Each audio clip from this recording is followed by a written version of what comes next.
Hey guys, welcome back to a new video. I'm Stephanie Fisher. I'm a licensed counselor here in the state of Michigan, and I'm owner and operator of In Progress Counseling.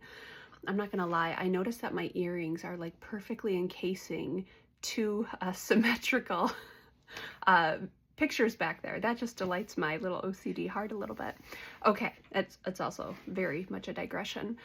The last video, I set up the kind of the series that's coming up here, just little 5-minute invitations to consider just how hard change can be and why we might not approach it with the vigor and the enthusiasm that we perceive we should have. So it's like, well, why can't I just do this project in front of me? Why can't I just go explore the school program that I'm considering? Why can't I just, put my house on the market and move?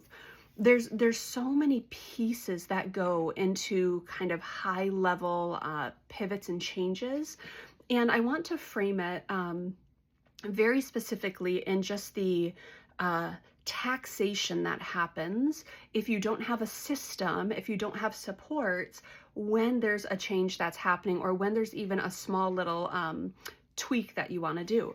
And so I've had it where I will have a client come in week after week after week, and let's use the example of a pantry. They'll say, Steph, this week I just need to clean my pantry. And the next week they're like, okay, I didn't clean the pantry. Oh, what's wrong with me? I'm so lazy. I'm so this, I'm so that. I just need to clean the pantry. And then they come in the third week and they're like, I still didn't clean the pantry. And we'll slow it down and say, well, what is it about that? And it's like, well, if I go into my pantry and let's say I don't have a system created, if I go into my pantry, I have to make a decision about every single spice jar, every single can of food. Then I have to look at the layout. I have to offload and I have to reorganize.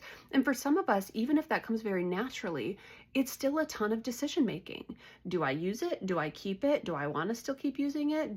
If I haven't used it, do I have that recipe that I still need this for? Man, if I throw it away, it's often true that I'll figure out I need it tomorrow. And so there's this just a deluge of decision making going on.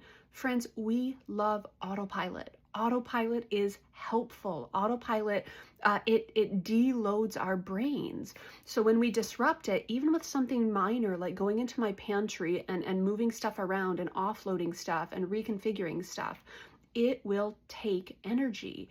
It will take cognitive capacity. Now, if I'm with a client, what we're often going to do is wonder, hey, is there a system? Do we look at expiration dates, and anything that is expired automatically gets pitched?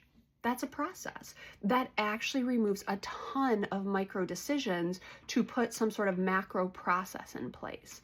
If you haven't used it in a year, or if you're cleaning out your closet, if you haven't worn it in a year, can it automatically go into the donation bag?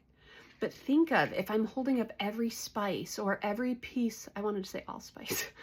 Anyway, if I'm holding up every item, every piece of clothing, every trinket in my house and saying, do I want it? Do I not want it? What do I want to do with it? If I do want to keep it, where do I want to put it?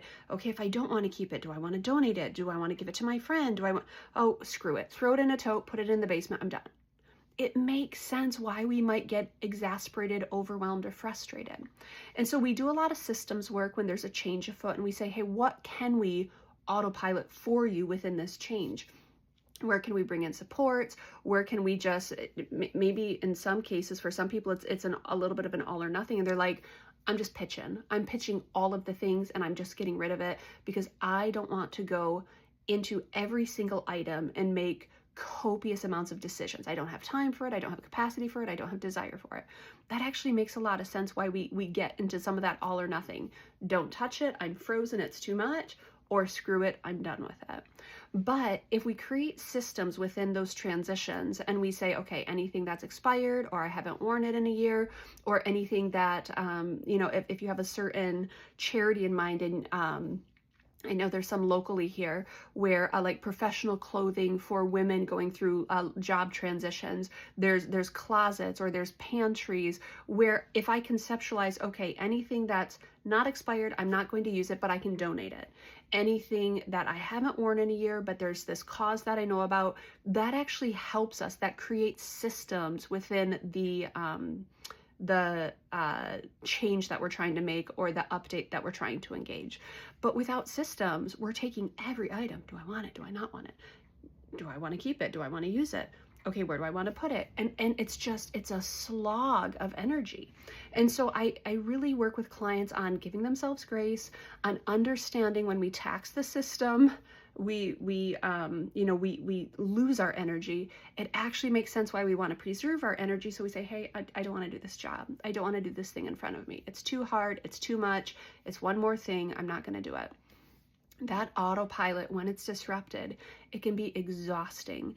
And we're talking about small, minor things like cleaning out a closet or cleaning out a pantry. When life hands you a gigantic shift that you have not signed up for, those same things are happening. Autopilot's disrupted, and then you have to go in and systematically decision make around so many things. It is huge energy that gets expended. It makes a lot of sense why we sometimes stay quite frozen.